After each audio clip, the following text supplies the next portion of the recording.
আজকে নতুন একটি টপিক শুরু হচ্ছে। আপনারা জানেন যে বিগত ক্লাসগুলোতে আমরা আলোচনা করেছি বিন্যাস নিয়ে। আমরা আজকে শুরু করতে যাচ্ছি সমাবেশ নিয়ে। বিন্যাস এবং সমাবেশ এই দুটি টপিকের মাঝে বেশ একটা দ্বন্দ্ব কাজ করে। তো ইনশাল্লাহ আমরা এই দ্বন্দ্বগুলো নিয়ে যে কনফিউশন রয়েছে সেগুলি দূর করার চেষ্টা করব। পাশাপাশি আমাদের বিন্যাস পরবর্তী যে সমাবেশ রিলেটেড যে ম্যাথগুলো, এই ম্যাথগুলোতে দেখা যাচ্ছে যে বেসিকগুলো রয়েছে সেগুলো নিয়েও আমরা আলোচনা করব। আমাদের প্রথম কথা হচ্ছে, আমরা গত ক্লাসে যে কনসেপ্টটা আলোচনা করেছিলাম যে বিন্যাসের বিষয়ে আমি এ বি সি নিয়ে একটি উদাহরণ দিয়েছিলাম। সেখানে আমরা বিন্যাস করেছিলাম এইভাবে যে এ সি বি হতে পারে, বি এ সি হতে পারে, বি সি এ হতে পারে, একইভাবে সি এ বি হতে পারে, সি বি এ হতে পারে।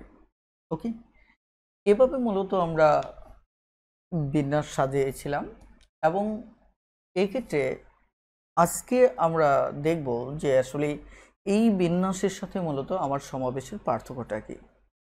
প্রথমত সমাবেশ কনসেপ্টটা আমাকে বুঝতে হবে। সমাবেশ কনসেপ্টটা কি, যাকে আমরা কম্বিনেশন হিসেবে চিনি। সমাবেশ কনসেপ্টটা হচ্ছে, আমি যদি সরাসরি বলি, ধরে নিন এখানে যে তিনজনকে নিয়ে আমরা সাজিয়েছি, একজনের নাম হচ্ছেন আবুল, আরেকজনের বাবুল এবং আরেকজনের কাবুল। ধরেন এই তিনজন, আমি সরাসরি সমাবেশ অর্থে যদি জমায়েতকেই বোঝাই, অর্থাৎ আমরা মিছিল মিটিং করতে গিয়ে যে সমাবেশ করে থাকি, সরাসরি যদি ওই অর্থটিও বোঝাই অথবা বুঝতে চাই, তাহলে আমাদের সমাবেশ বুঝতে পারাটা বেশ সহজ হবে। কিভাবে? ধরুন তারা তিনজনে মিলে একটা সমাবেশ ডাকলো। মানে দেখা যাচ্ছে যে সমাবেশে তো অনেক লোক থাকে, তবে আমি আলোচনার সুবিধার্থে এই তিনজনকে নিলাম। এখন তিনজন যদি কোনো একটা জায়গায় গিয়ে তারা সমাবেশ করে, একত্রিত হয়ে কোনো দাবি দেওয়া নিয়ে যে কোনো একটা উদ্দেশ্যেই যদি তারা একত্রিত হয় এবং আন্দোলন করে, যদি ওটাকে আমরা একটা সমাবেশ বলি, তাহলে কিন্তু এই সমাবেশের সদস্য যারা থাকবে তারা যেহেতু আমি দাবি করতেছি এ বি এবং সি, অর্থাৎ ওই সমাবেশে কে কে আছে? তিনজন আছে, এ আছে, বি আছে, সি আছে। এখন এখানে কিন্তু এই এ বি সি সমাবেশে তারা কিন্তু বিভিন্নভাবেই, যেহেতু তারা স্থির হয়ে বসে থাকবে না, চলমান থাকবে। হতে পারে দেখা যাচ্ছে যে এভাবে বি আগে থাকতে পারে, সি পরে থাকতে পারে, অথবা বি সবার শেষে থাকতে পারে, অর্থাৎ উলট পালট হয়ে তারা ওই সমাবেশে থাকতে পারে। কারণ আমরা জানি একটা মিছিলে গেলেও হয়তো আমি এখন সামনে আছি, পরক্ষণে আবার পিছিয়ে চলে গেছি, অথবা দেখা যাচ্ছে আমার পাশের জন আবার বামে চলে আসছে অথবা ডানে চলে গেছে। তার মানে কনসেপ্টটা হচ্ছে এরকম যে এই ধরনের জায়গাগুলোতে আসলে কে কোথায় কখন যাচ্ছে সেটি বলা যায় না। আর সমাবেশ কনসেপ্টটা হচ্ছে, সেখানে মূলত চিন্তা করা হয় যে আমি যদি এবিসির সমাবেশটা চিন্তা করি, এখানে চিন্তা করব যে এই সমাবেশে কয়জন আছে? তিনজন আছে। এখন কে কোথায় আছে সেটা আমরা দেখব না। আমরা যদি একটা মিছিলের দিকেও তাকাই, আমরা দেখব এখানে কতজন মানুষ আছে, 1000 মানুষ আছে। তার মানে এই 1000 মানুষকেই দেখব, কিন্তু দেখব না 1000 মানুষের ভিতর যে করিম এক জায়গায় আছে, অথবা সালাম এক জায়গায় আছে, মুফাজ্জল এক জায়গায় আছে, এগুলো কিন্তু আমরা হিসাব করব না। আমরা বলবো যে এই যে মিছিলটা দেখতে পাচ্ছি এখানে কতজন আছে? 1000 জন আছে। তার মানে তার সামনে থাকা, পিছনে থাকা, অথবা উত্তরে থাকা, দক্ষিণে থাকা, পশ্চিমে থাকা, এটিকে আমরা আমলে নিই না। সাধারণভাবে আমরা সমাবেশ যাদেরকে বুঝি, সাধারণভাবে যে আমরা মিছিল মিটিং সমাবেশ যেগুলিকে বুঝি, সেখানেই কিন্তু বাস্তব কনসেপ্টটা এমনই থাকে। আমরা গণিতের যে সমাবেশ নিয়ে কথা বলি, সেখানেও কনসেপ্টটা এরকম থাকে। কথাটা ক্লিয়ার? অর্থাৎ সমাবেশে যারা আছে তারা কে কি অবস্থায় আছে সেটি ইম্পর্টেন্ট না, যে অথচ বিন্যাসের ক্ষেত্রে সেটি ইম্পর্টেন্ট ছিল, যে এর পর বি আছে, বি এর পর সি আছে, এটা বিন্যাসে ইম্পর্টেন্ট ছিল। কারণ একটুখানি এর পর বি না থেকে যখনই সি হয়ে গেল তখনই আমাদের নতুন একটা বিন্যাস হলো, নতুন একটা সাজানো হলো। কিন্তু সমাবেশে সেটা না। সমাবেশে লক্ষ্য করে দেখুন যে এখানেও আমার কয়জন আছে, এবিসি আছে, এখানেও এবিসি আছে, এখানেও এবিসি আছে, একইভাবে এগুলোতেও আমার কে আছে, এবিসি আছে। তার মানে কি আমাদের কে কোথায় আছে সেটা ইম্পর্টেন্ট না। আমি যদি বলি যে এই সব কটা মিলে আমি এখানে আলাদা আলাদা সমাবেশ চিন্তা করব না, আমি ভাবছি একটা সমাবেশ, কারণ সমাবেশে আমার তিনজন ছিল, এখানে তিনজন আছে কিনা, এ সি বি, হ্যাঁ আছে, এই তিনজনই তো ছিল। তার মানে কি হয়তো একটু পরে দেখলাম যে এরা একটু উলট পালট হয়ে গেছে, কিন্তু তারপরে তো ওই সমাবেশটাই রয়ে গেছে। তার মানে কি এখানেও হয়তো আরেকটু উলট পালট হলো, কিন্তু তারপরেও তো ওরা তিনজনই আছে। এখন দেখা যায় তার মানে কি আমার এইভাবে থাক ওভাবে থাক, আমি যেভাবেই পাই না কেন এরা মূলত একটা সমাবেশ। কারণ আমার তিনজন উপাদান ছিল, আমি দেখব তিনজনই আছে কিনা। তিনজনই যেহেতু আছে তার মানে কে সামনে পিছনে উত্তর দক্ষিণে থাকলে সেটা ইম্পর্টেন্ট না। আসলেই মূলত এখানে আমার এই জায়গায় হচ্ছে মূলত একটি সমাবেশ। কারণ আমরা বিন্যাসে যেমন একটা অর্ডার, এটার পরে এটা থাকবে, এটার পরে এটা থাকবে, এটার পরে এটা থাকবে, যে অর্ডারের কারণে যেমন সাজানোটা বেড়ে যেত, বিন্যাসটা বেড়ে যেত, যার কারণে এখানে আমাদের বিন্যাস ছিল কয়টা, আমাদের বিন্যাস ছিল 6টি বিন্যাস ছিল, রাইট। কিন্তু এর কারণটা হচ্ছে এখানে একটা অর্ডার মেনটেন করা হয়েছে। কি মেনটেন করা হয়েছে? অর্ডার, ক্রম, যে এরপর এই থাকবে, এরপর এই থাকবে, যদি একটু চেঞ্জ হয় তাহলে সাজানোটা নতুন হয়ে যাবে। কিন্তু এখানে সমাবেশে তার ভিতরে যে উপাদানগুলো থাকবে এগুলিতে কোনো অর্ডার নেই, আমি শুধু দেখব যে উপাদানগুলো আছে কিনা। ক্লিয়ার? উপাদানগুলো আছে কিনা। যদি উপাদানের সংখ্যা কমে অথবা বাড়ে তখন বিন্যাসের সংখ্যা আমার পরিবর্তন হবে। কিভাবে? ধরেন এখানে এ বি সি মিলে একটা সমাবেশ করলাম, এখন যদি এ আর বি শুধু থাকে, এ আর বি শুধু থাকে, তাহলে এটা একটা নতুন সমাবেশ হবে। কারণ এটার তুলনায় এটা পার্থক্য, দেখুন উপাদানের পার্থক্য আছে, তার মানে কি একদম হুবহু সেম এ নেই, এখানে আছে এ বি, তার মানে এটা একটা সমাবেশ হবে। অথবা যদি নতুন কেউ এসে যুক্ত হয়, যেমন আমি যদি এ আর ডি এরকম দুজনকে নেই, তাহলে এটা একটা নতুন সমাবেশ হবে। কারণ এখানে এদের সাথে হুবহু মিল নেই, এখানে নতুন একটা জমায়েত। কথাটা ক্লিয়ার? অর্থাৎ এই যে কথাটা বারবার বলা হয় যে বিন্যাসে একটা জিনিসের সাজানোটা, একটার পর একটা সাজানোটাই মূলত বিন্যাস ধরা হয়, সেখানে এই অর্ডারটা মেনটেন করা হয়। আর সমাবেশে শুধু দেখতে হয় যে টোটাল উপাদানগুলি ঠিক আছে কিনা, কোথায় কি অবস্থায় আছে সেটা গুরুত্বপূর্ণ না, সেটিকে সমাবেশ চিন্তা করা হয়। এই কারণে এখানে যেখানে আমার 6টি বিন্যাস হয়েছে অথচ সেখানে সমাবেশ হচ্ছে কয়টা? একটা। এখন আমরা মূলত সমাবেশ কনসেপ্টটা মূলত কোথায় কোথায় ব্যবহার করি সেটি বেশ গুরুত্বপূর্ণ। কারণ আপনি এই জিনিসগুলি জানা থাকলে চিন্তা করতে আপনার সুবিধা হবে। যেমন সরাসরি কোথাও যদি বাছাই করার কথা বলা হয়, বাছাই শব্দটা বলা হয়, কি বলা হয়? বাছাই। তাহলে মনে করবেন যে এখানে আমাকে কি করতে হবে? সমাবেশ করতে হবে। ধরেন একটা কমিটি যদি তৈরি করতে বলা হয়, তাহলে এই কমিটির ক্ষেত্রেও আমি সমাবেশটা অ্যাপ্লাই করব। ওকে। আবার যদি ধরেন ক্রিকেট খেলা হোক, ফুটবল খেলা হোক অথবা ভলিবল খেলা হোক, খেলার ক্ষেত্রে যদি দল গঠন করার কথা বলা হয়, তাহলে এই দল গঠনের ক্ষেত্রেও আমি মূলত সমাবেশ করব। কথাটা ক্লিয়ার? কারণ দল, ধরেন 11 জনের একটা খেলোয়াড় মানে টিম আছে, দল আছে, সেখানে যদি মনে করেন একজনকে বাদ দেওয়া হয়, তাহলে আগের যে দল ওই দল থেকে কিন্তু একজনকে বাদ দেওয়ার কারণে নতুন একটা দল হচ্ছে। তার মানে এই যে পূর্বের যে কনসেপ্টটা, সেই কনসেপ্টগুলো সেম থাকার কারণে আমরা দল গঠনের ক্ষেত্রেও এই কনসেপ্টটাকে অ্যাপ্লাই করি। কথাটা ক্লিয়ার? তারপর ধরুন বাছাই, কমিটি, দল গঠন, তারপর আমরা অনেক সময় হ্যান্ডশেক করি, হ্যান্ডশেকের ক্ষেত্রেও আমাদেরকে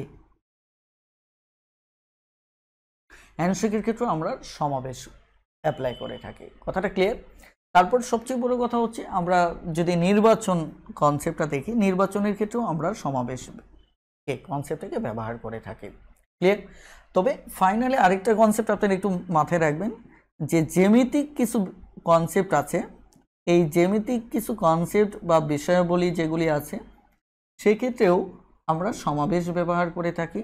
যেমন অনেক সময় আপনার ত্রিভুজের সংখ্যা বের করার প্রয়োজন হয়, চতুর্ভুজের সংখ্যা বের করার প্রয়োজন হয়, কর্ণের সংখ্যা বের করার প্রয়োজন হয়, বাহুর সংখ্যা বের করার প্রয়োজন হয়। এসব ক্ষেত্রে এই জ্যামিতিক কনসেপ্টগুলোর ক্ষেত্রেও আমরা সমাবেশ ব্যবহার করে থাকি। ক্লিয়ার? অর্থাৎ আপনি একটু খেয়াল করে দেখেন, বাছাই, কমিটি, দল গঠন, হ্যান্ডশেক, নির্বাচন, জ্যামিতিক বিষয়াবলী, এই কয়টা কনসেপ্ট আপাতত মুখস্থ রাখেন। আমাদের ক্লাস মানে যখন চলতে থাকবে আমরা একের পর এক এই কনসেপ্টগুলো নিয়ে আমরা কথা বলবো ইনশাল্লাহ। আশা করি আপনার সমাবেশ নিয়ে কোনো প্রকার সমস্যা হবে না। আর আমরা এই অধ্যায়ে 2-এর অধিক ক্লাস নেওয়ার চিন্তাভাবনা আছে ইনশাল্লাহ। সকল প্রকার ডাউট ক্লিয়ার হবে। আপাতত শুধু এই কনসেপ্টগুলো একটু মুখস্থ রাখার চেষ্টা করেন। ওকে, আমি এটাকে একটা কনসেপ্ট দিয়ে, টেকনিক দিয়ে আপনি মনে রাখতে পারেন।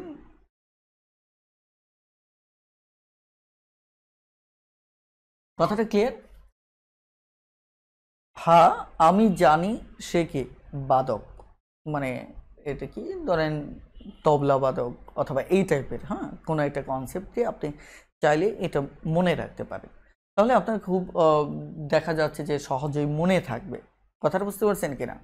যেমন এখানে আমি কিন্তু একটু আগে যেটা বলেছিলাম যে হ্যান্ডশেক, অর্থাৎ হা দিয়ে আপনি হ্যান্ডশেক মনে রাখতে পারেন। ওকে, তারপর এটা যা দিয়ে কে জ্যামিতিক বিষয়াবলীর কথা মনে রাখতে পারেন। নি দিয়ে নির্বাচন মনে রাখতে পারেন। ওকে, সেটা বাদ রাখেন। হ্যাঁ, বি দিয়ে আমাদের কি বাছাই কথাটা মনে রাখতে পারেন।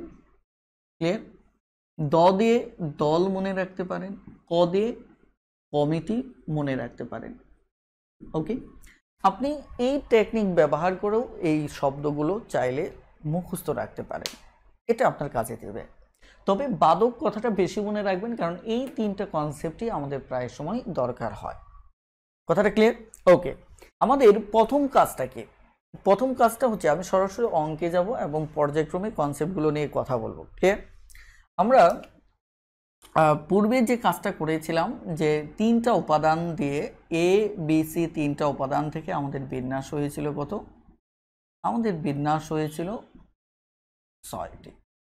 ওকে, সেক্ষেত্রে আমরা যে সূত্রটা ইউজ করেছিলাম NPR, n factorial by n minus r factorial, এই সূত্রটাকে ইউজ করেছিলাম। কিন্তু আমাদের এই ক্ষেত্রে 6টা বিন্যাস যেখানে ছিল সেখানে সমাবেশ হচ্ছে কত? আপনার 1টি। সেক্ষেত্রে আমাদের যে কাজটা করতে হবে একটু ভালো করে লক্ষ্য করেন, সেটি হচ্ছে যে আমার একটি রেজাল্ট আনার জন্য আমাদের এই ক্ষেত্রে সূত্রটার একটু চেঞ্জ করতে হয়। এরকম চেঞ্জ করতে হয়, আগে এই কনসেপ্টটা ঠিকই থাকবে, এই কনসেপ্টটা আমার ঠিকই থাকবে, অতিরিক্ত r ফ্যাক্টোরিয়াল দ্বারা আপনাকে ভাগ করতে হবে। দেখুন, আমরা যদি মান বসাই তাহলে n এর মান কত? আমার 3 ফ্যাক্টোরিয়াল, রাইট? তাহলে r এর মান, তার মানে 3টা থেকে 3টা নিয়ে আমি কাজ করতেছি, তাই কিনা? তারপর একটু লক্ষ্য করেন, এখানে n এর মান r এর মান একই হয়, 3 মাইনাস 3 ফ্যাক্টোরিয়াল হবে। তাহলে উপরে 3 ফ্যাক্টোরিয়াল মানে কত? 6, নিচেও 6 ইন্টু আমার কি 0 ফ্যাক্টোরিয়াল। আপনারা জানেন এটার মান কত? 1। যদি 1 হয় তাহলে 6 ইন্টু 1 কাটাকাটি করলে আমার কত হবে? 1। এই কারণে আমাদের বিন্যাস থেকে সমাবেশে ট্রান্সফার করার জন্য আমাদের অতিরিক্ত যে কাজটা করতে হয় সেটা হচ্ছে এই যে r আছে, r দিয়ে আমাকে ভাগ করতে হবে। এখন এই সূত্র থেকে একটা ট্রান্সফার নিয়ে প্রমাণ আছে, আমি সেদিকে যাচ্ছি না, কারণ আপনাদের জন্য এত গভীরে যাওয়ার কোনো প্রয়োজন আছে বলে মনে হয় না। কথাটা ক্লিয়ার? অর্থাৎ আমি যে কনসেপ্টটা বলতে চাচ্ছি সেটি হচ্ছে এটি হচ্ছে আমাদের কম্বিনেশন তথা সমাবেশের সূত্র। ওকে, এখন আমরা এই অঙ্ক করতে গিয়ে কিছু কনসেপ্ট আগে মাথায় রাখবো। আমরা প্রথমত দেখুন আমাদের বইয়ের 1 নম্বর অঙ্কটা দেখুন। 1 নম্বর অঙ্কে এখানে কি বলা হচ্ছে? আমাদের 1 নম্বর বলা হচ্ছে 12টা বইয়ের মধ্য থেকে 3টি বই কত প্রকারে বাছাই করা যায়। দেখেন বাছাই কথাটা আছে, আমাদের বই হচ্ছে কয়টা? 12টা। এখান থেকে 3টা বই নিয়ে, তার মানে 12 কে 3টা বই মানে কি? এখানে আর এর মান সি। তাহলে এটিকে কতভাবে বাছাই করা যায়, মানে সমাবেশ করতে হবে। আমি অলরেডি সি কম্বিনেশনের সূত্র অ্যাপ্লাই করতেছি এখানে। তাহলে আমার প্রথমত n কত? 12 ফ্যাক্টোরিয়াল। তারপর আমাকে কি করতে হবে? এই 3 ফ্যাক্টোরিয়াল দিয়ে ভাগ করতে হবে। আবার যথারীতি 12 থেকে লক্ষ্য করেন আমার 3 ফ্যাক্টোরিয়ালটাকে কি করতে হবে? আমাকে বিয়োগ করতে হবে, রাইট? আমি যদি বিয়োগ করি সেক্ষেত্রে আমার দাঁড়াচ্ছে কত? 12 ফ্যাক্টোরিয়াল। তাহলে 12 ফ্যাক্টোরিয়ালের ক্ষেত্রে এটা কিন্তু আমার কত হবে? 9 হবে। তার মানে এই 12টাকে আমি কি করতে পারি? 11, 10, 9 ফ্যাক্টোরিয়াল পর্যন্ত আনতে পারি, রাইট? 9 ফ্যাক্টোরিয়াল পর্যন্ত আনবো, যেহেতু এটা যাতে কাটা যায়। আর এটাকে 3 ফ্যাক্টোরিয়াল, এটাকে ভাঙিয়ে নিলাম এবং এটিও আমার 9 ফ্যাক্টোরিয়াল হলো। তো 9 ফ্যাক্টোরিয়াল যদি হয়, ভালো করে লক্ষ্য করে দেখেন আমরা এটি কাটা দিতে পারি। ওকে, এটি কি করতে পারি? কাটা দিতে পারি। শুধু তাহলে থাকলো কত? দেখেন তো, এইটুকু থাকলো না, 3 ফ্যাক্টোরিয়াল থাকলো। তাহলে এখানে ঘর কয়টা থাকলো? 1টা, 2টা, 3টা। বাকিটা দেখুন নিচে নিচে কিন্তু কাটা চলে গেল আমাদের। তাহলে পরের ধাপে আমি যদি একটু সাজাই, মানে উপরের লাইনটি যদি এখানে নিয়ে আসি, তাহলে আমরা কি দেখতে পাচ্ছি? এই 3, 2, 1, এটা হচ্ছে এই 3 ফ্যাক্টোরিয়াল। আমি এই পর্যন্ত ওই ফ্যাক্টোরিয়ালটা নিয়ে আসি, তাহলে আপনাদের একটা দারুণ জিনিস বোঝার সুযোগ হবে। সেটি হচ্ছে, লক্ষ্য করুন যে আমরা এই এতটুকু কাটাকাটি করে এখানে কি পেলাম? দেখুন তো, এখানে এটি পেলাম না যে n এর মান যাই থাকুক, যদি আমার সি এর মান, মানে এখানে আর এর মানটা কিসের মান?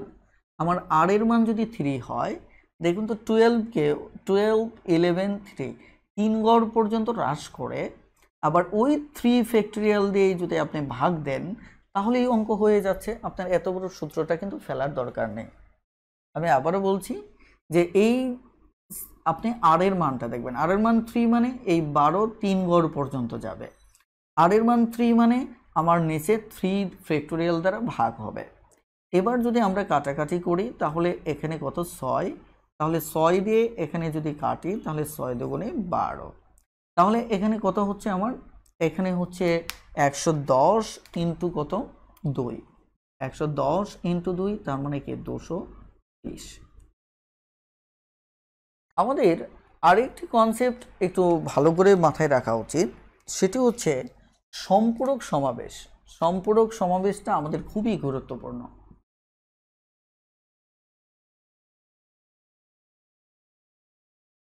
সম্পূরক সমাবেশ,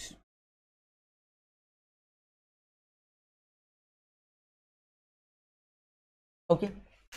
সম্পূরক সমাবেশটা কি? মূলত সম্পূরক সমাবেশ হচ্ছে, লক্ষ্য করুন যে আমরা যদি ধরুন 4C1 এর মান যদি বের করি আমরা, তাহলে কত আসবে?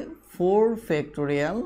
আর এটি দেখুন, এটা যেহেতু আমার 4 ফ্যাক্টোরিয়াল, আমি কিন্তু সরাসরি এভাবেও উত্তর লিখতে পারি, অর্থাৎ সরাসরি 4ই হবে আমি যদি শর্টকাট ইউজ করি, তাই কিনা? একইভাবে আমি যদি 4C3 ফ্যাক্টোরিয়ালের মান বের করি, তাহলে কত আসবে? 4 3 গড় পর্যন্ত যাব, তাই কিনা? আবার 3 ফ্যাক্টোরিয়াল দ্বারা ভাগ করব। এটি তো 3 ফ্যাক্টোরিয়াল, তার মানে কি 3 ফ্যাক্টোরিয়াল মানে কি? এটা। তাহলে এটা ভাঙিয়ে যদি লিখি, তাহলে আমি এভাবে পাবো। তাহলে এটা যদি ভাঙিয়ে লিখি, তাহলে এটা বাদ, তাহলে আমার কত থাকলো? 4। তার মানে লক্ষ্য করে দেখুন যে আমাদের 4C1 এর মান হচ্ছে আমার কত? 4। আর 4C3 এর মানও হচ্ছে 4। অর্থাৎ আমাদের এই দুটো সমাবেশের মান আমার সেম হচ্ছে।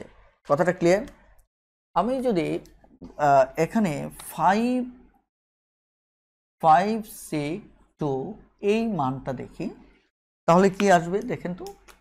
এখানে শর্টকাটে যদি যাই তাহলে 5 2 ঘর পর্যন্ত যাবে আর এটা 2 থাকবে, রাইট? তাহলে আমার কত হবে? সরাসরি 4 5 20 অর্থাৎ 10 হচ্ছে। আমি যদি 5C3 লিখি, এটা কয় ঘর পর্যন্ত যাবে? 3 ঘর পর্যন্ত যাবে। 5 4 3 আর এখানে আমার কত? 3 ফ্যাক্টোরিয়াল, তার মানে 3 × 2। ক্লিয়ার? তার মানে লক্ষ্য করে দেখুন যে এখানে গুণফল হচ্ছে কত? 20 3 20 60 আর 6 দিয়ে ভাগ করলে আমার রেজাল্ট কত হবে? 10। তার মানে এখানে আমরা একই কনসেপ্ট পাচ্ছি, যেখানে এই মানটা সমান আমি 10 পাচ্ছি, এই মানটা সমান আমি 10 পাচ্ছি।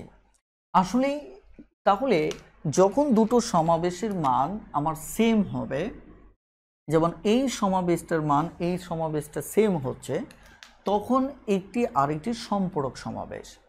এখন সম্পূরক সমাবেশ চেনার জন্য আপনি কি কনসেপ্টটা মাথায় রাখবেন সেটি গুরুত্বপূর্ণ। সেটি হচ্ছে, লক্ষ্য করে দেখেন, আমরা যদি এই দুটি সমাবেশকে চিন্তা করি, 4C1 4C3, এখানে এটি হচ্ছে আর এর মান কত? 1, এখানে আর এর মান হচ্ছে কত? আমার 3।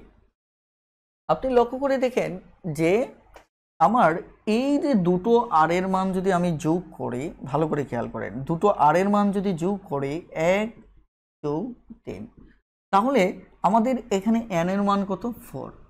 তাহলে আমার কত চলে আসতেছে? n এর মানটা চলে আসতেছে। অর্থাৎ এরকম একটা শর্ত থাকতে হবে যে n এর মানটা আসবে, এটা n এর মান 4 তাই না? দেখেন এটা কিন্তু এই যে দেখেন n এর মান 5 এরকম ক্ষেত্রে কেবলমাত্র সম্ভব। সেই ক্ষেত্রে লক্ষ্য করে দেখুন আর এর মান দুটো যদি যোগ করেন তাহলে ওই উপরে n এর মানটা চলে আসবে। ক্লিয়ার? এটা বোঝার জন্য সূত্র কনসেপ্টে যদি দেখেন এখানে আমি 4C1 আর 4C3 যে লিখেছি, দেখেন এখানে মূলত কিভাবে লিখেছি, এই যে আমি 4C4-1 লিখেছি, ভালো করে খেয়াল করেন, 4 লিখেছি, পরেরটা বের করার জন্য 4 থেকে 1 4 থেকে 1 বাদ দিয়ে 3 লিখেছি, তার মানে এটা সমান সমান আসছে কত? 4C3। তার মানে আপনি এই যে এর সম্পূরক সমাবেশ হচ্ছে এটা, একে যদি আপনি n দ্বারা প্রকাশ করেন 4 কে, আর সি কে যদি এখানে 1 কে যদি r দিয়ে প্রকাশ করেন, তাহলে এর সম্পূরক সমাবেশটা হবে n - r। আমি কি বলেছিলাম যে এই মানটা আর এই মানটা যদি আমরা যোগ করি, অর্থাৎ এই মানটা আর এই মানটা যদি যোগ করি, তাহলে এই মানটা বের হয়ে আসবে। তাহলে দেখুন আমরা যদি এই দুটো মান যোগ করি, অর্থাৎ r - n - r, তাহলে লক্ষ্য করে দেখুন এটা কাট থাকলো কত? n, তার মানে n চলে আসছে। ক্লিয়ার? তাহলে আমাদের সম্পূরক সমাবেশ কনসেপ্টটা হচ্ছে যে NCR = NCn - r, অর্থাৎ এই দুটো হচ্ছে আমার কি? সম্পূরক সমাবেশ। ক্লিয়ার? একইভাবে দেখেন এখানে 5C2 5C3, অর্থাৎ 5 থেকে 2 গেলে 3 থাকে, তার মানে এটা সম্পূরক সমাবেশ। এখন আমি আরেকটি কনসেপ্ট যেটি নিয়ে কথা বলতে চাচ্ছি, সেটি হচ্ছে আমরা এই যে সম্পূরক সমাবেশটা আমরা এখানে শিখলাম, আসলেই সম্পূরক সমাবেশটা আমরা কেন, মানে কোথায় কাজে লাগাবো? প্রথমত হচ্ছে সম্পূরক সমাবেশটা, ধরেন আপনি 11C9, এখন আপনি যদি এই সমাবেশটার কি করতে চান, এই সমাবেশটার যদি আপনি মান বের করতে চান, তাহলে আপনাকে কি করতে হবে? শর্টকাট ইউজ করলেও আপনার পুষবে না। কারণ কি? এটা শর্টকাট ইউজ করলেও আপনাকে অনেকগুলো গড় লিখতে হবে, এটা 9 গড় পর্যন্ত যেতে হবে। 10 11 1 2 3 4 5 6 7 8, অর্থাৎ 1 2 3 4 5 6 7 8। আরও এক গড় যেতে হবে। এত লম্বা গিয়ে শর্টকাট ইউজ করেও আপনার পোষবে না। আবার 9 ফ্যাক্টোরিয়াল, রাইট, 9 ফ্যাক্টোরিয়াল যেতে হবে একদম শেষ পর্যন্ত, 3, তারপর কি 2 1, তাই কিনা? অর্থাৎ অনেক দূর পর্যন্ত আপনাকে লিখতে হবে। কিন্তু সম্পূরক সমাবেশটা যদি ইউজ করেন তাহলে এত কিছু আপনাকে লিখতে হবে না, কারণ আপনি সম্পূরক সমাবেশ কত হবে 11c 11 মাইনাস 9, অর্থাৎ 11c এখানে কত হবে 2। তাহলে যদি এইটুকুর মান বের করেন তাহলে এটার মান, যেহেতু এটার মান সেম, তাহলে খুব দ্রুত আপনি অঙ্ক করে ফেলতে পারবেন। তাহলে কি 11 2 গড় পর্যন্ত আপনি যাবেন, এটি 2 ফ্যাক্টোরিয়াল, তার মানে কত হলো এটা 5, তাহলে কত হচ্ছে 55। এই কারণে আমরা সম্পূরক সমাবেশটা অ্যাপ্লাই করব। যখন নিচের মানটা আর এর মানটা অনেক বেশি থাকবে তখন আমরা সম্পূরক সমাবেশটা ব্যবহার করে এই কাজটি করব। ক্লিয়ার? এখানে কিছু বেসিক তথ্য আছে, এগুলি আপনারা সমাধান করবেন। যেমন প্রথমত বলা হচ্ছে একটি নৌকায় 3 জন লোক উঠতে পারে, নৌকাটি দ্বারা 4 জন লোক কত প্রকারে উঠে নদী পার হতে পারে। দেখেন এখন এখানে বলা হচ্ছে একটা নৌকার ধারণ ক্ষমতা, একটা নৌকায় আমাদের ধারণ ক্ষমতা হচ্ছে কয়জন, 3 জন। ওকে, দেখেন নৌকাটি দ্বারা 4 জন লোক যাবে, কয়জন লোক যাবে, 4 জন লোক যাবে। ক্লিয়ার? তাহলে লোক, এই 4 জন লোক কত প্রকারে উঠে নদীতে পার হতে পারবে, কথাটা ক্লিয়ার? এটি আমাদের সমাবেশ হবে। কেন সমাবেশ হবে? কারণ এখানে যে 3 জন, এটা প্রতিনিয়ত আমাদের দেখা যাচ্ছে চেঞ্জ হচ্ছে। যে এখানে হয়তো একটা সমাবেশ, ধরেন এখানে এ বি সি আছে, তাই কিনা, আর এখানে আছে কি এ বি সি ডি, 4 জন আছে। এখন একবার গেল এ বি সি, এই 3 জন, এটা একটা দল হলো। আরেকবার হয়তো গেল বি সি ডি, এই 3 জনে গেল। আবার হয়তো দেখা যাচ্ছে আবার মানে সি এ আর সি ডি গেল। তার মানে কি নতুন নতুন দল কিন্তু এখন গঠন করা যাচ্ছে। যে অর্থাৎ একবার আমি যদি বলি যে এ বি সি গেল, আমি তো আবার বি এ সি বলতে পারবো না, কারণ এটা হচ্ছে বিন্যাস। কারণ নৌকাতে যদি আমার এ বি সি যায়, তাই কিনা, আর বি এ সি যায়, দুটো কিন্তু একই কথা, কারণ লোক তো 3 জনই পার হচ্ছে। আমাদের কথা হচ্ছে নৌকা দিয়ে পার হবে, সেই ক্ষেত্রে এ আর এ একই কথা, যদিও এটা বিন্যাসে আলাদা। এই কারণে কি আমাদের এটি কি করতে হবে, সমাবেশ করতে হবে, কারণ আমরা এটাকে উলটপালট হওয়ার কারণে আমরা নতুন করে সাজাবো না। তার মানে কি আমাদের এ বি সি যাবে, মানে কি এ বি সি, ওটাকে আমাদের বি এ সি অথবা সি এ বি এভাবে আমাদের চিন্তা করার সুযোগ নেই, কারণ নৌকা দিয়ে এই 3 জন লোক পার হলেই হলো। কথাটা বুঝতে পারছেন কেন আমি সমাবেশ করতেছি? এই কনসেপ্টগুলো এতটাই বেসিক যে আপনি যদি এটা ফিল করতে না পারেন তাহলে ওই শব্দগত বিষয় দেখে দেখে আপনি কনফিউজড হয়ে যাবেন। এটাই হচ্ছে আমাদের মেইন প্রবলেম। কথাটা ক্লিয়ার? 3 জন পার হচ্ছে মানে 3 জন চলে যেতে পারে, অথবা দেখা যাচ্ছে আমার বি সি ডি, এখানে কিন্তু নতুন কেউ এসে যাচ্ছে, ডি যুক্ত হয়েছে। ক্লিয়ার? এইভাবে আমার কতগুলো 3 জন করে নিলে কত উপায়ে তাদেরকে আমি পার করতে পারবো। তাহলে আমার লোক হচ্ছে কয়জন, 4 জন, এটা তাহলে হবে আমার এন। তাহলে প্রতিবার আমি কয়জনকে করে নিয়ে পার করতে পারবো, 3 জনকে নিয়ে, রাইট? তাহলে এন সি আর এটা সমান হচ্ছে 4C পি। তাহলে একে যদি আপনি সাজান তাহলে দেখুন তো এখানে সম্পূরক সমাবেশ দিয়ে আপনি সাজাতে পারেন। তার মানে কি উত্তর হবে সরাসরি কি 4, এটি উত্তর। আমরা যদি পরের ধাপটিতে যাই, 6 নম্বর ধাপ অঙ্কটাতে, এখানে বলা হচ্ছে 14 জন খেলোয়াড়, 14 জন খেলোয়াড়, 14 জন খেলোয়াড়। এখন 14 জন খেলোয়াড় থেকে 11 জনের একটি ক্রিকেট টিম আপনি গঠন করবেন। কত জনের? 11 জনের একটা ক্রিকেট টিম।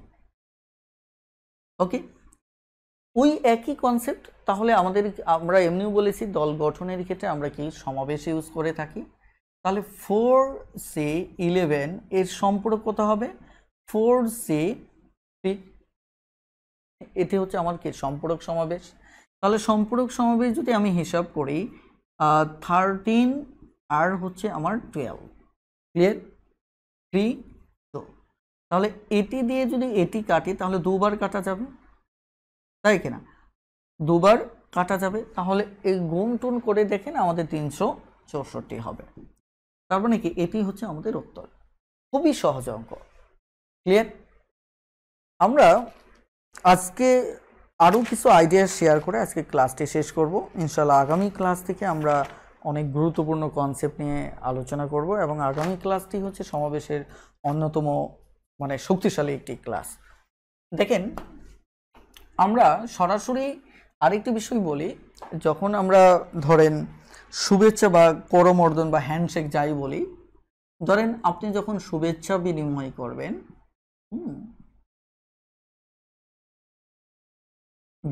করবেন, অথবা করমর্দন করবেন, যেটা আপনি হয়তো ইংলিশে হ্যান্ডশেক পাবেন, এদের ক্ষেত্রে দুটো পক্ষ মূলত থাকে।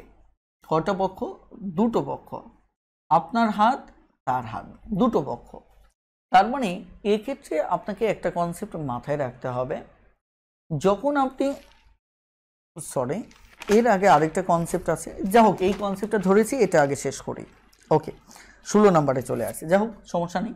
তাহলে এক্ষেত্রে আমাদের সবসময় দেখা যাচ্ছে এই যে মানুষ যতজন থাক, আমাদের আর এর মানটা সবসময় 2 হবে। আর এর মানটা আমাদের সবসময় কি হবে? আমাদের 2 হবে। কেন 2 হবে? এই কারণেই 2 হবে যে এখানে সবসময় দুটি পক্ষের মাঝে ঘটনাটা সংঘটিত হবে। এখন মনে করেন আমি যদি একটা অঙ্ক দেখি, সেটি 16 নম্বর অঙ্কটি যদি দেখি, 16 নম্বর অঙ্কে বলা হচ্ছে একটি সভা শেষে উপস্থিত লোকজন প্রত্যেকের সাথে হ্যান্ডশেক করলো। তার মানে প্রত্যেকের সাথে হ্যান্ডশেক মানে কি? এভরি বডি অথবা এভরি পার্সন। অর্থাৎ লোকের সংখ্যা 15 জন হলে, অর্থাৎ লোক হচ্ছে 15 জন, তার মানে হচ্ছে এটা n এর মান, আর করছে কি? করমর্দন বা হ্যান্ডশেক। তাহলে আর এর মান কত হবে? 2। তার মানে আমার এখানে যেটি দাঁড়াচ্ছে 15C2। তাহলে এটি যদি হয় তাহলে আমার কত হচ্ছে? 15/14/2, রাইট? তাহলে লক্ষ্য করে দেখুন যে আমাদের রেজাল্ট যেটি দাঁড়াচ্ছে, এটিকে যদি এটি কাটি তাহলে আমাদের কত হচ্ছে? 5 7 35, 5 7 7 আর 3 10। তার মানে আমাদের হ্যান্ডশেকের সংখ্যা হবে টোটাল 105টা। কয়টা হবে? 105টা হবে। তবে এখানে আমাকে একটা কনসেপ্ট দেখতে হবে, আমরা শর্টকাট অনুসারে এখানে কি ইউজ করলাম?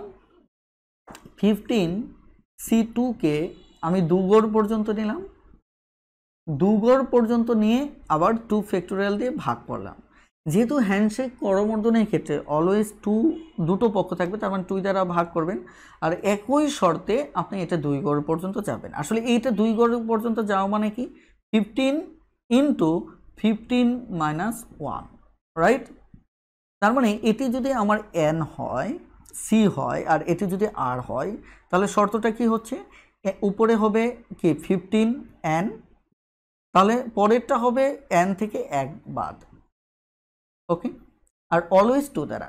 তার মানে হ্যান্ডশেক বের করার জন্য আপনি সরাসরি চাইলে এই সূত্র মুখস্থ রাখতে পারেন, মুখস্থ না রেখে এটি দিয়েও সলভ করতে পারেন। কথাটা ক্লিয়ার? তাহলে আপনি খুব দ্রুত হ্যান্ডশেকের সংখ্যাটা বের করতে পারবেন। ওকে, এখন আমরা এমন হতে পারে, যেমন এই টাইপের যদি আমরা আরও একটা অঙ্ক দেখি, যে 18 নম্বর অঙ্কটা একটু লক্ষ্য করেন। 18 নম্বর অঙ্কে কি বলা হচ্ছে?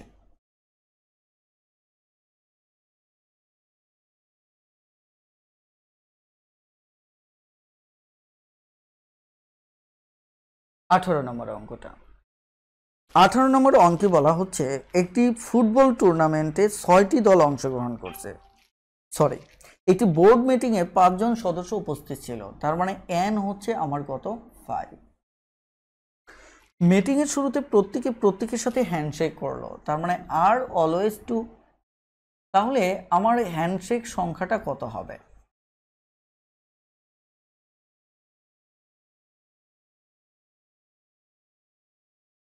হ্যান্ডশেক সংখ্যাটা কত হবে? সেটি হচ্ছে 5 2 গড় পর্যন্ত যাবে বাই 2, তার মানে কয়টি হবে? 10টি। এটি হচ্ছে আমাদের উত্তর। ক্লিয়ার? এখন পরীক্ষার হলে যদি এমন বলে যে আপনার একটা মিটিংয়ে যে যারা উপস্থিত ছিল তারা পরস্পরের সাথে হ্যান্ডশেক করার কারণে হ্যান্ডশেকের সংখ্যা হচ্ছে কয়জন? 10 জন। তাহলে কতজন উপস্থিত ছিল, কতজন, অর্থাৎ এটি যদি আপনার কাছে জানতে চায় তাহলে আপনি কি করবেন? তার মানে এবারে হ্যান্ডশেকের সংখ্যা থেকে ওই উপস্থিত এন এর মানটা বের করতে হবে। এখন এন এর মানটা এখান থেকে কিভাবে বের করবেন? আপনি একটা কাজ করতে পারেন, সেটি হচ্ছে দেখুন তো এই 10টা প্রতিবার 2 দ্বারা ভাগ করে পেয়েছেন। আপনি যদি উল্টো মেথডে আসেন, যে যা ভাগ করে পেয়েছেন সেটা কি করবেন? গুণ করবেন, তাই কিনা? অর্থাৎ আমার হ্যান্ডশেক কত? 10টা। তার মানে এর আগে আমি কি করেছিলাম? 2 দ্বারা ভাগ করেছিলাম। তার মানে 2 দ্বারা গুণ করেন, তাহলে হলো কয়টা? 20টা। এবার আমার এখানে যে মানটা থাকবে সেটা কিন্তু ক্রমিক সংখ্যা থাকবে। কি থাকবে?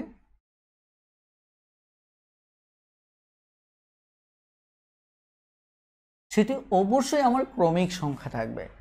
তাহলে সেটি যদি আমার ক্রমিক সংখ্যা থাকে, একটু লক্ষ্য করেন, সেটি যদি আমার ক্রমিক সংখ্যা আকারে থাকে তাহলে এই 20কে আমি ক্রমিক সংখ্যা অনুসারে সাজাই। সাজানোর পর সবচেয়ে বড় সংখ্যাটাই হবে কি? আমার এখানে উপস্থিতির সংখ্যা। ক্লিয়ার?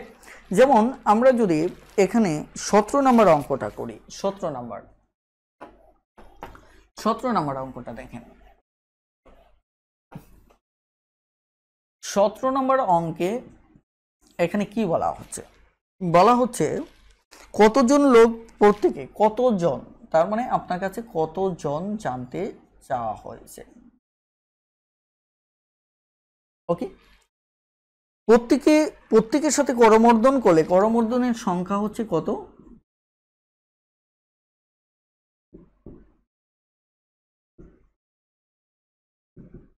28টি। ওকে, তাহলে আমরা জানি এটি মূলত বের হয়েছিল কিভাবে? এরকম, অর্থাৎ এই করমর্দন সংখ্যাটা পেয়েছিলাম 2 দ্বারা ভাগ করে এই রেজাল্টটা পেয়েছিলাম। তাহলে আমাকে যে কাজটা করতে হবে, প্রথমত 2 দ্বারা গুণ করতে হবে, তাহলে 56। এবার একে কি করতে হবে? ক্রমিক সংখ্যা আকারে লিখতে হবে, তাহলে 7 8 56। তাহলে বড়টা হচ্ছে আমার কি? উত্তর। তাহলে উপস্থিত ছিল কত? 8 জন। এটি হচ্ছে উত্তর। আপনি অপশন চেক করে জাস্ট এখানে মান বসিয়েও আপনি করতে পারেন। কথাটা ক্লিয়ার? যেমন এই অঙ্কের অপশন কত আছে, আমি বইতে শুধু অপশন চেকটাই দিয়েছি। যেমন ক নম্বর অপশন আছে কি? 6 মানে ওই উপস্থিতির সংখ্যা বলছে। তাহলে যদি আপনি এখানে মানটা বসিয়ে দেখেন তাহলে 5 6 30 15, কিন্তু আমার এখানে 15 উত্তর হবে। এটি প্রমাণটা ভুল, কারণ হচ্ছে এখানে উপস্থিত লোক 28 জনের কথা বলা হচ্ছিল। খ নম্বর অপশনে দেওয়া আছে কত? খ নম্বর অপশনে আমার দেওয়া আছে 8। তাহলে 8 যদি দেওয়া থাকে, 8 - 1 2। তাহলে লক্ষ্য করে দেখুন এখানে 8 7 হচ্ছে 2, 56 56 অর্ধেক কত? 28। তার মানে এটা মিলে যাচ্ছে, তাই কিনা? তার মানে উত্তর 8 হবে। ক্লিয়ার?